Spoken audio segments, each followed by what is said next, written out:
German government 200 euro as a compensation students को provide कर रही है। Hi guys, welcome to my channel. Hope आप सभी बहुत अच्छे होंगे। अगर आप मेरे चैनल में नए हैं तो मैं बता दूं, मैं बनाती हूं videos mostly on student life in Germany और ट्रैवल इन यूरोप। आज का वीडियो बहुत ही इंटरेस्टिंग होने वाला है। क्योंकि आज हम बात करेंगे 200 यूरोस जो जर्मन गवर्नमेंट प्रोवाइड कर रही है सारे स्टूडेंट्स को जो कि जर्मनी में पढ़ रहे हैं। सो चलिए स्टार्ट करते हैं। मैं खुद एक स्टूडेंट हूँ तो मैं ये बता सकती हूँ कि ये 200 यूरो का कितना इम्पोर्टेंस है सारे स्टूडेंट्स जो कि जर्मनी में रह रहे हैं और पढ़ाई कर रहे हैं।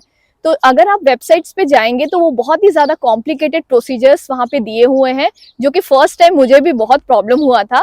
बट मैं आपको स्टेप बाय स्टेप थोड़े से ईजी वे में बताऊंगी सो दैट कि आप मिनिमम 5-10 मिनट्स में उसको अप्लाई कर लेंगे एंड वो 200 यूरो सीधा आपके अकाउंट में आ जाएगा।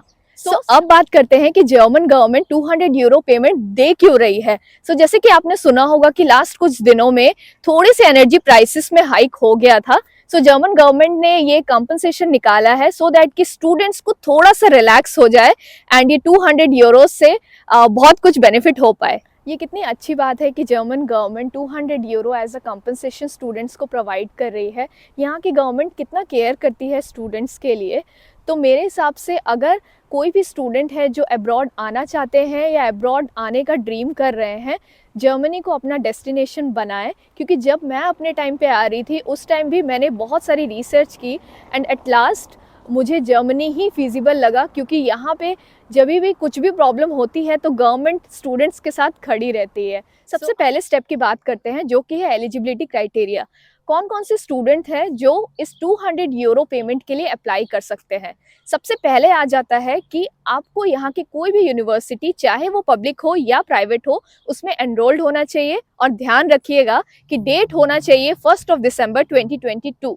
अब आ जाते हैं सेकेंड क्राइटेरिया पे, और वो है कि आपको यहाँ पे फिजिकली प्रेजेंट होके लेक्चर्स अटेंड करना चाहिए। लाइक आपके लेक्चर्स ऑफलाइन होना चाहिए, ना कि ऑनलाइन। अब थर्ड क्राइटेरिया पे आ जाते हैं जो कि है आपका जो भी कोर्स है उसका टेन्योर मिनिमम 2 इयर्स होना ही चाहिए। आप बैचलर्स कर रहे हैं या मास्टर्स कर रहे हैं या फिर पीएचडी कर रहे हैं, आप पहले अपना टेन्योर देख लें, उसके बाद ही इसको अप्लाई करें। एक इम्पॉर्टेंट बात मैं आपको बताती हूँ, अगर आपको इस 200 यूरो पेमेंट के लिए अप्लाई करना है तो आपको अपने स्टूडेंट का आईडी, आपको याद होगा जब भी आपने यूनिवर्सिटी में एनरोल किया होगा उस टाइम पे जब भी आप यूनिवर्सिटी जाते हैं वो आपको एक आईडी प्रोवाइड करते हैं, जिसके थ्रू आप यूनिवर्सिटी में किसी भी प्रोफेसर से या जो भी रहता है आप उनसे कम्युनिकेट कर सकते हैं। उस आईडी में एक एक्सेस कोड और पिन होता है जो इस प्रोसेस में आपको हेल्प करेगा, जो कि हमारा नेक्स्ट प्रोसेस आ जाते हैं बुंड आईडी पे। और ये बुंड आईडी होती क्या है? एक्चुअली इसका फुल फॉर्म होता है BUND ID। और ये कुछ नहीं होता है, इसमें आपको जाके अपनी एक आईडी बनानी होती है और यूजर नेम और पासवर्ड इसके बाद जनरेट हो जाता है, जो आपको आगे के प्रोसेस में हेल्प करेगा। इसके लिए मैं आपको लिंक स्क्रीन पे शेयर कर दूंगी, आप वहां पे जाए। वहां पे एक ऑप्शन होता है create user name and password, वहां पे जाके अपने डिटेल्स फिल करें जिससे कि आपका आईडी बुंड पे बन जाएगा। ये बंड आईडी क्रिएट करने के बाद आपको जो यूजर नेम और पासवर्ड आएगा, आप उसके थ्रू अपने जो वन ऑफ पेमेंट है उसको एनेबल कर सकते हैं। और उसके लिए मैं एक लिंक शेयर कर दूंगी स्क्रीन पे, जहाँ पे आप जाएंगे और इस ऑप्शन को एनेबल, जैसे ही आपने बंड आईडी में अपना वन ऑफ पेमेंट एनेबल किया उसके बाद आपको एक ऑप्शन आता है जिसमें आपको अपना एक्सेस कोड और पिन डालना पड़ता है, जिसका प्रोसीजर मैंने अभी आपको बताया। जनरली ये आपको मेल के थ्रू भी मिल जाता है, और अगर आपको कुछ डाउट भी है तो आप यूनिवर्सिटी से जाएं एंड वो आपको बिल्कुल इस प्रोसीजर में हेल्प करेंगे। अब जब आपने एक्सेस कोड और पिन अपने बंड आईडी में डाल दिया है, उसके बाद डालने हैं आपको अपने पर्सनल डिटेल्स, जैसे कि आपका नेम हो गया, आपका IBAN नंबर हो गया जो कि अकाउंट नंबर होता है, एंड उसके बाद BIC कोड भी होता है जो अपने इंडिया में जिसको IFSC कोड बोला जाता है। एंड उसके बाद नॉर्मल डिटेल्स भी होते हैं, लाइक आपको अपना फोन नंबर देना पड़ता है एंड ईमेल ID भी देनी पड़ती है। मेरे तरफ से आपको यही टिप रहेगी कि प्लीज सारे जो भी डॉक्यूमेंट्स है और जो भी आप फीड कर रहे हैं वो ध्यान से करें, सो दैट कि आपका जो भी प्रोसीजर है वो बहुत इजीली हो जाए। क्योंकि अगर आपका पेमेंट किसी और अकाउंट में चले जाता है वो आगे जाके बहुत प्रॉब्लम होती है एंड वो वापस आपको नहीं मिलता है। बस अब सारा प्रोसीजर डन है। आपको एक मेल आ जाएगा जो कि कंफर्मेशन मेल होगा विद इन 5 to 10 मिनट्स में। अगर मैं अपने केस की बात करूं तो जब मैंने अप्लाई किया था मुझे विद इन 1 मंथ्स में ही मेरे अकाउंट में जो अमाउंट था 200 यूरो वो क्रेडिट हो गया था।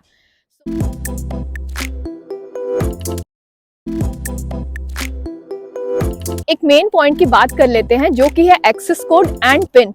और ये एक्सेस कोड एंड पिन आपको कहाँ से मिलता है?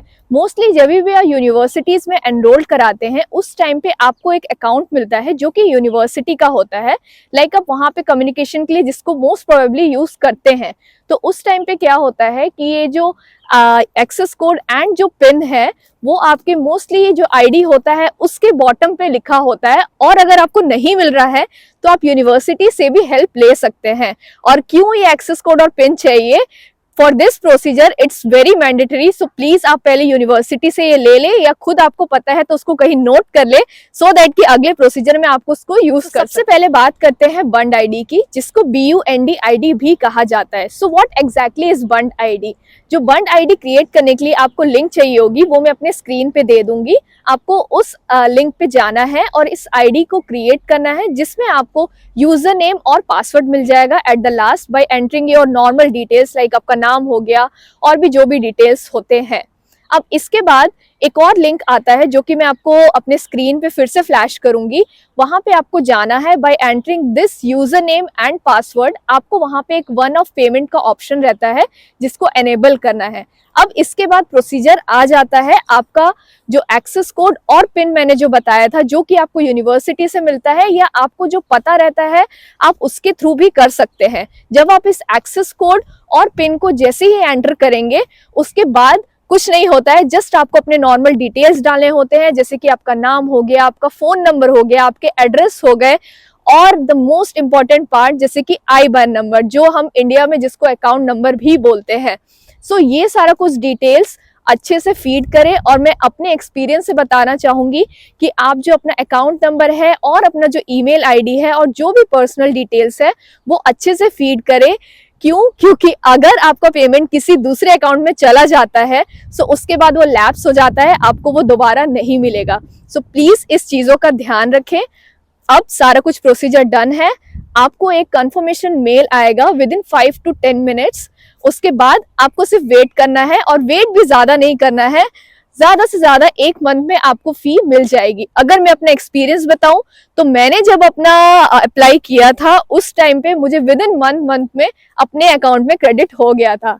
सो होप आपको ये वीडियो इंफॉर्मेटिव लगी होगी। मैंने तो गवर्नमेंट से 200 यूरोज ले लिए हैं जो कि मुझे तो बहुत ही अच्छे लगे हैं एंड मोस्ट प्रोबेबली ये प्रोसीजर जान के आप भी बहुत जल्दी अप्लाई कर पाएंगे। क्योंकि जब मुझे अपने यूनिवर्सिटी से मेल आया था उस टाइम पे वो जो प्रोसेस उन्होंने मुझे बताया था वो थोड़ा सा कॉम्प्लिकेटेड था।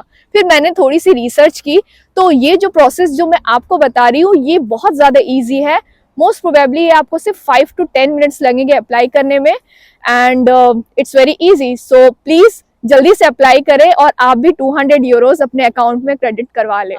सो होप ये वीडियो आपको इन्फॉर्मेटिव लगी होगी और मैंने तो 200 यूरो अप्लाई कर लिया और मेरे अकाउंट्स में आ भी गए एंड मैं होप करती हूँ कि आप मेरे प्रोसीजर को फॉलो करेंगे, आपको भी बहुत जल्दी से 200 यूरो आपके अकाउंट में मिल जाएंगे।